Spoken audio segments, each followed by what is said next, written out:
কতুলপুর থেকে পিকআপ ভ্যানে তারকেশ্বরের শিবের মাথায় জল ঢালতে যাওয়ার পথে চণ্ডীপুরে পাল্টি খেয়ে নয়াঞ্জলিতে জখম অনেক। বাঁকুড়া জেলার কতুলপুর ব্লকের গোপীনাথপুর থেকে তারকেশ্বরে জল ঢালতে যাওয়ার পথে চণ্ডীপুরে ঘটল দুর্ঘটনা। নিয়ন্ত্রণ হারিয়ে উল্টে গেল পিকআপ ভ্যান। আনুমানিক আহত হয়েছেন 25 জন।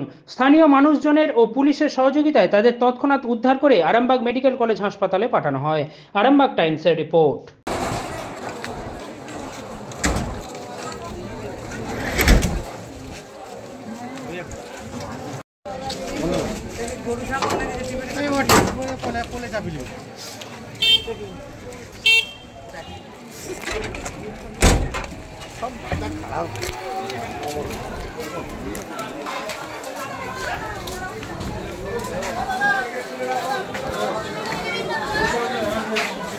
এখন গাড়ি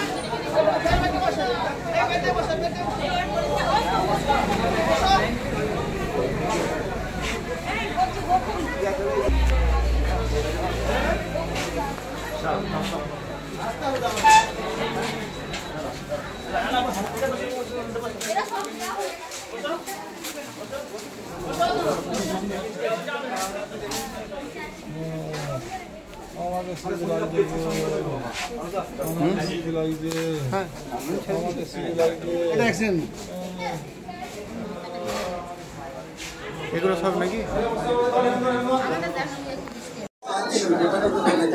তারকেশ্বরে যাচ্ছিলাম, জল আনতে যাচ্ছিলাম, যেতে এরকম হয়ে গেল। সিনেমাগুলো একবারে উল্টে পড়ে গেল, এরকম হয়ে গেল। আমার ভীষণ যন্ত্রণা করছে। গোপীনাথপুরে উঠেছিলাম, হ্যাঁ, তারকেশ্বরে জল ঢালতে যাচ্ছিলাম, এ অবস্থা হয়ে গেছে। বাসে নয়, দীপা গায়েন। বাসে বিশাল ভিড় ছিল বলে বাসে আমরা পাচ্ছি নুমনি। আমরা একটা নিজস্ব ডিসিএম গাড়ি ভাড়া করে সব 30-32 জন ছিলুম, যাচ্ছিলুম। যেতে যেতে অটোমেটিক গাড়িটা ফিরে যাবার পরে তো পাল্টি হয়ে গেল। অটোমেটিক গাড়িটা পাল্টি হয়ে গেল, ডিসিএম গাড়িটা।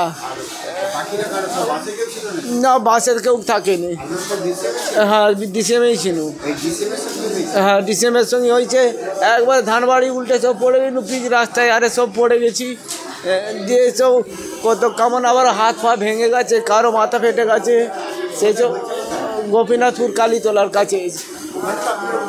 হ্যাঁ, ওই চণ্ডীপুর থেকে একটু আসতেই আকুরগেড়ে বলে একটা জায়গা আছে, সেইখানটাতে অ্যাক্সিডেন্টটা হয়েছে। আমার নাম জিতেন গায়েন। আমরা 32 জন ছিল। হ্যাঁ, 32 জন ছিল।